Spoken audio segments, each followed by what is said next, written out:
Yes.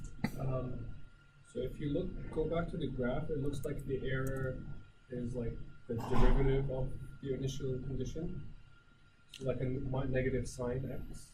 So is that like coincidence or? Is that a coincidence?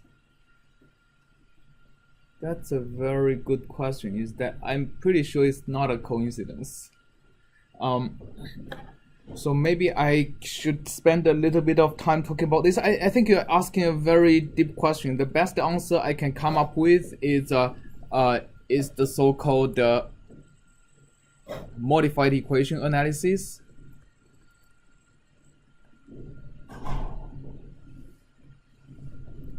So basically what it says is that, remember when we're doing Taylor series analysis, we are expanding u of I plus 1 as ui plus delta x. I mean, as I think Charlie has suspected, that all the answers is in Taylor series analysis. So the answer of is this a coincidence that this is like a minus sine function actually also lies in Taylor series analysis. So we are now expanding a lot of derivatives and right? And the ui minus 1 would be the same thing except for minus, plus, and minus. So when we discretize the first order derivative using that guy, we actually get an approximation of this term for sure. So partial u, partial x. This term gets cancelled, but we have a remaining third derivative term. So that remaining term is this guy times the third order derivative of x of u, right? So when we substitute this into the equation, we have du. Well, when we substitute this into the equation, we are approximately solving du dt plus u du dx equal to 0 if we ignore this. But we are actually solving a different equation if we didn't ignore this. We are actually solving minus u times delta x squared over 6 times the third order derivative, right? Of course, delta x, when it's very small, this term is pretty small. But whatever error you get is probably a manifestation of the effect of this third order derivative. And if you do mathematical analysis to what's the behavior of the third order derivative, it's also a wave advection. But unlike the first order derivative, whose wave speed is constant, the third order derivative term has a wave speed that actually depends on the wavelength. So I'm pretty sure this is not a coincidence that the solution turns out to be that. Basically, we have this third order derivative term also responsible for carrying the wave at its own speed. So this error is probably an effect of that. Of course, if you expand it further, you get fifth derivative, seventh derivative, etc. All has their own behavior. So as you dig deeper and deeper, I'm sure you'll find more stuff you can start to wonder why that's the case. All right, so let's go back to our code and let's see. Let's start with the n equal to pretty close, and let's double the n every time. So every time we compute the error, we say so let's start with the n equal to 10, and for I refine, let's do 10 refinements, right? At the end we'll get 2 to the n, which is about 1,000. We'll have about a grid point of 10,000. So at the end we say n equal to n times 2, right? So we'll see how does the solution look like. So we have different errors, and I think I want to maintain an n list. So every time I compute an n, I want to say n list is equal to n list n, and I also want to maintain an error list, and my error list would be error list. And how should we summarize this error, which is going to be an array of n numbers.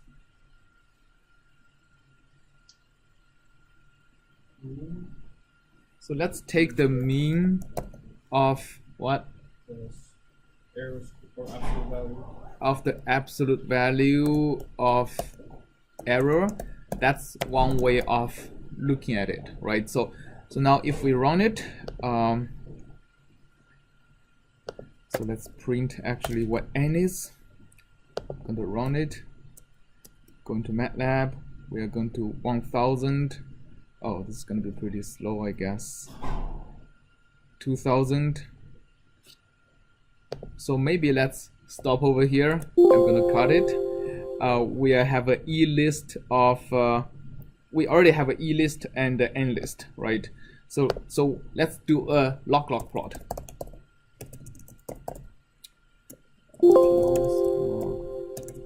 Log of N list and E list to see how it looks like. Okay, so we get a plot that looks like that. Let's actually make a grid to see what this trend is. All right, let's zoom in a little bit. So what's the slope of this line?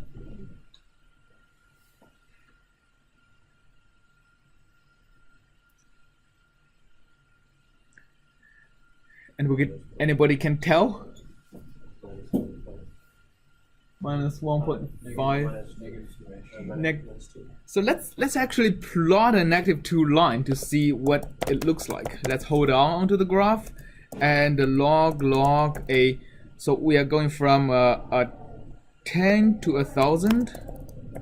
And if we want a -2 slope line, what should we plot? Okay, we can go from 10 down to what?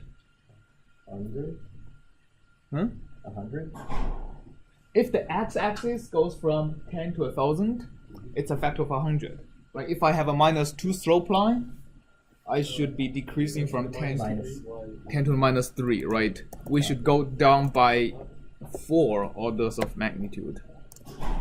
Let's do a dashed line. So that's the -2 slope. So what do we see here? What can we conclude from this error plot?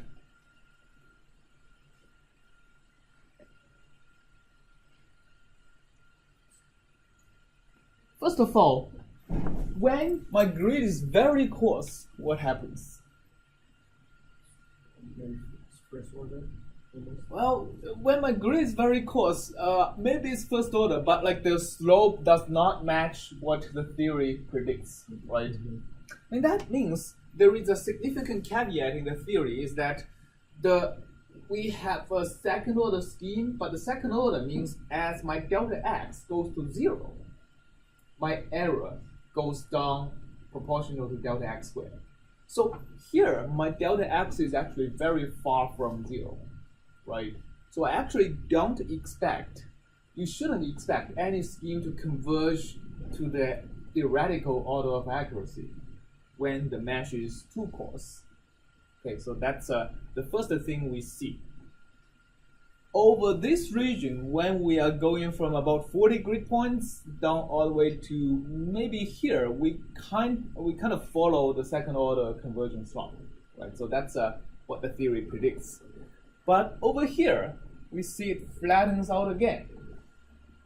Why is that the case?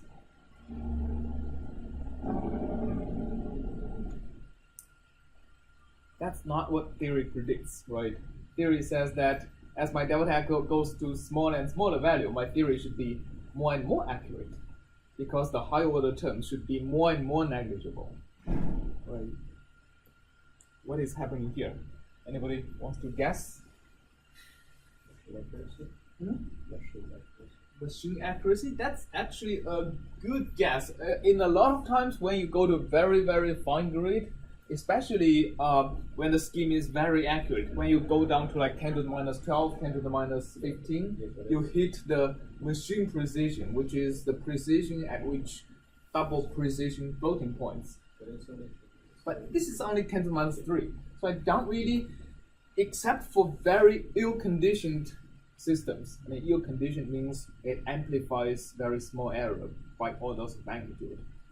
Other than for systems like that, I mean, some matrices when you invert it are like that, and the MATLAB would give you a warning in that case.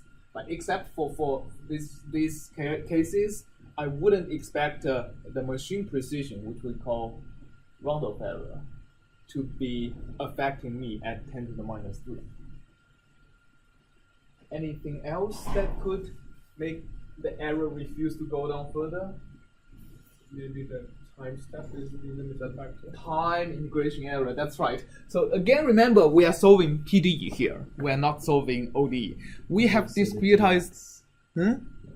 Yes. Yeah, we had discretized the space, dx, but we didn't discretize delta t, right?